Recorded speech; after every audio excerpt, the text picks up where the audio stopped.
Hello everyone, welcome to HOWSTUFFINMYCARWORKS channel. Today's video is part 1 of the repair titled How to Replace the AC Compressor and the Receiver Dryer on a 2003 Mini Cooper. Due to the process being a little bit lengthy, I have the need to divide this repair into 2 videos, maybe 3, we'll see. But this will be part 1, and the reason why I'm replacing the compressor in this car is because it's noisy. So I'm going to show you how to do it with DIY tools. That way if you don't have an AC machine, you still be able to do it. And if you don't own these 2 tools that I'll show you what they are in a second, I'll bring the camera up close. It's something that you can get at your local auto parts store as part of their loan and tool program, so you don't have to buy them. I own them, but you don't need to. You have the AC compressor, no brainer. You have the receiver dryer, you have the gasket pack, you have the pack 46 oil, you have the cleaner and flush, and if this is not enough, I bought a quart that I can still use and run it with compressed air. A couple cans of refrigerant. This is a manifold gauge set. This is a tool that, as I mentioned before, you can get at your local auto parts store as a loan and tool program. You leave a deposit, and then when you return it, you get your money back. This is a vacuum pump that is needed to evacuate the system. Same thing. You don't have to own it. You can get it from them same way. And even though you'll be able to do the job with these 2 items, if your system is fully charged, you need to take it to your local shop so they can evacuate it. That way you don't let the refrigerant go into the atmosphere. They may just do it for free in order to keep the refrigerant that they're going to pull out of your system, and it may not cost you anything. So at this point, you already took your vehicle to have it evacuated, so the system should be completely empty. You have the front end of the car up on ramps or jack stands. And to be able to remove the compressor, it's necessary to remove the serpentine belt. You can either use a serpentine belt tool or a 3/8 ratchet, like I'm going to do. Show you over here. So here's the belt tensioner. The tensioner tool or ratchet, whatever you decide to use, needs to be inserted right there. And move the tensioner away from the belt so it releases the tension, obviously, since it's spring loaded. You can see the spring. And remove the belt. Just note the routing, that way you can install it the same way.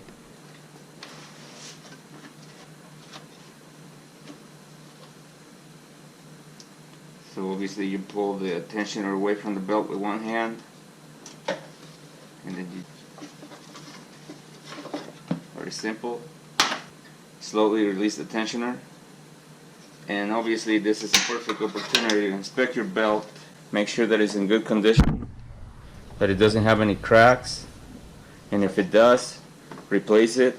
Inspect the tensioner itself and the tensioner pulley. If the bearing is noisy or it feels like it has too much drag, or the pulley itself is showing signs of wear, just replace it since you have it off.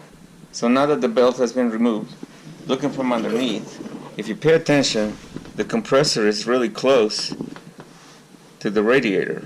I'm going to remove this lower mount right here. I don't need a lot of extra room, just enough to reach the bolts that are up there and have enough clearance to move this compressor down once I disconnect the lines. So the first thing I'm going to do, obviously, is remove this mount.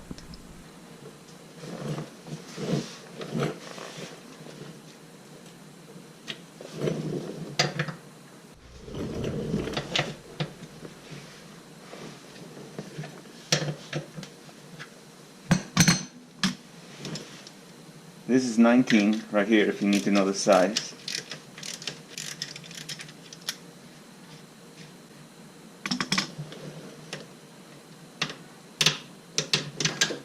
See, it's already moving, just like I said. And this is 16.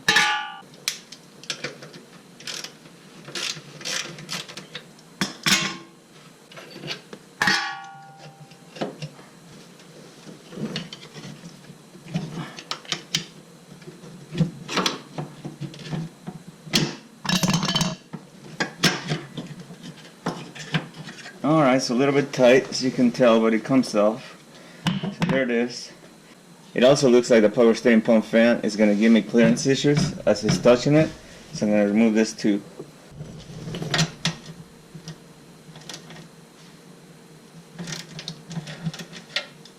These are 13mm, just so you know.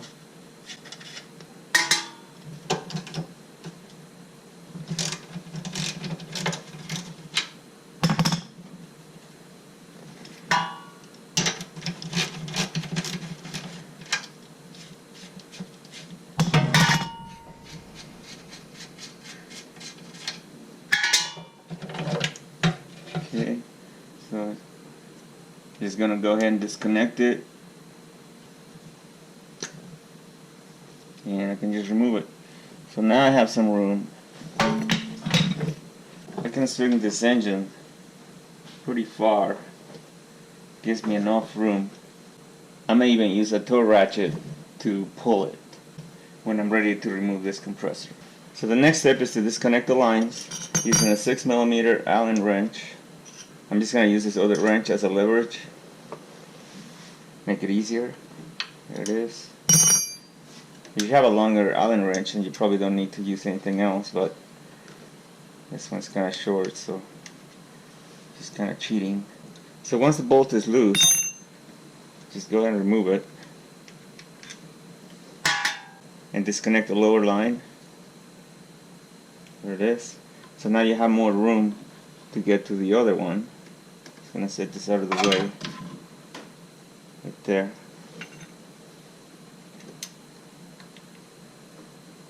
Gonna use this socket right there. There it is. So anything to leverage.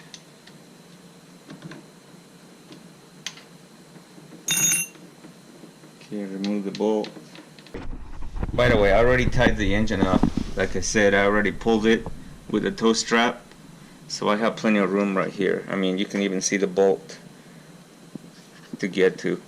So I already did it, just so you know. Okay, so I'm going to place a pan underneath so it can catch the flush. And pretty easy to use. You know, it just, if you put it in tight, it fits snug into any line. Obviously, if you don't want anything to get in your hands, you can get rubber gloves. That applies to everything. So, just gonna hold it with one hand.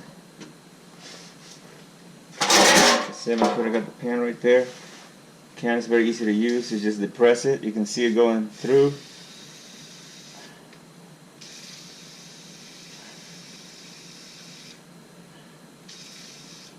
Okay, what I'm going to do at this point to make sure it comes out before I use it all, I'm going to use compressed air. I'm going to plug this.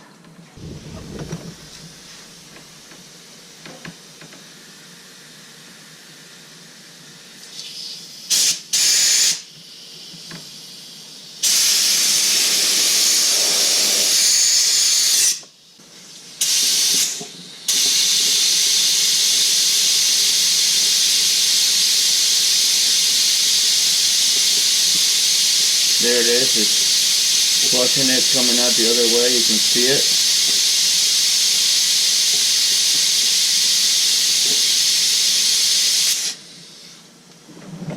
So it appears that going this way is easier.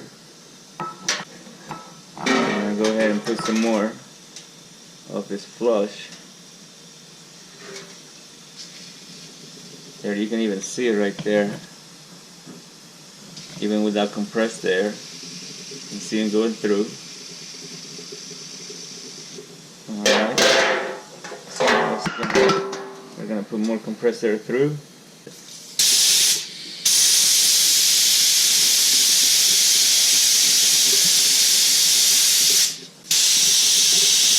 Once I take the old dryer off, I'm going to flush the lines again. That way all this stuff will flow through.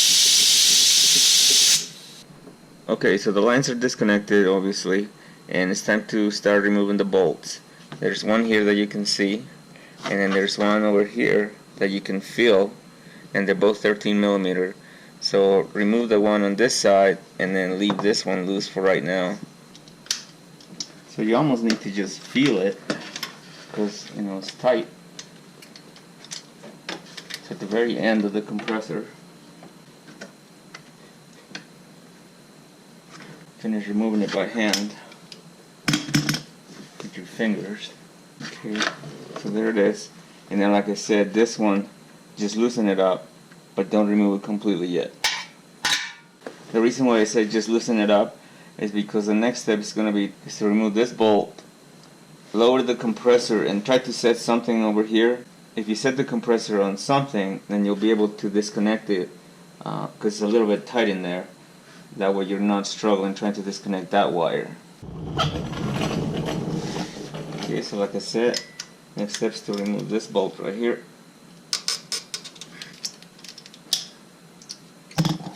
I have this crate that I'm going to be setting this compressor on. Okay, so there's the bolt. So now I can remove the other one by hand. So there's that bolt.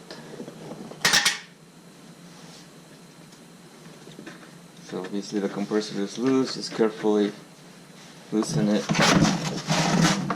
guide it down, and then like I said, now you're going to have more room to disconnect the connector, because now you'll be able to see it. That's what I said, if you have something to set it on, it'll be easier. So now that you have plenty of room, just go ahead and gently pry the connector off. It just snaps in place. And there it is. So I have the oil compressor right here, and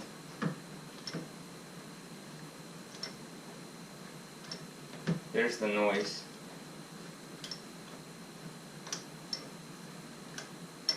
Even at slow speeds, you can hear it. As previously mentioned, due to the lengthy process of this job, I'm going to divide it in several videos. So this will be the end of video number 1. As you can tell, we had the oil compressor out. Next video obviously is going to be to install the new one, replace the AC dryer, how to evacuate the system, and if I can fit it into one video, I'll show you how to charge it. Otherwise, charging the system may end up being video number 3. So I'll try to condense it into 2 if possible, but if not, it's going to end up being 3 videos. So just like I said, this is the end of video number 2. So make sure you stay tuned for the next video.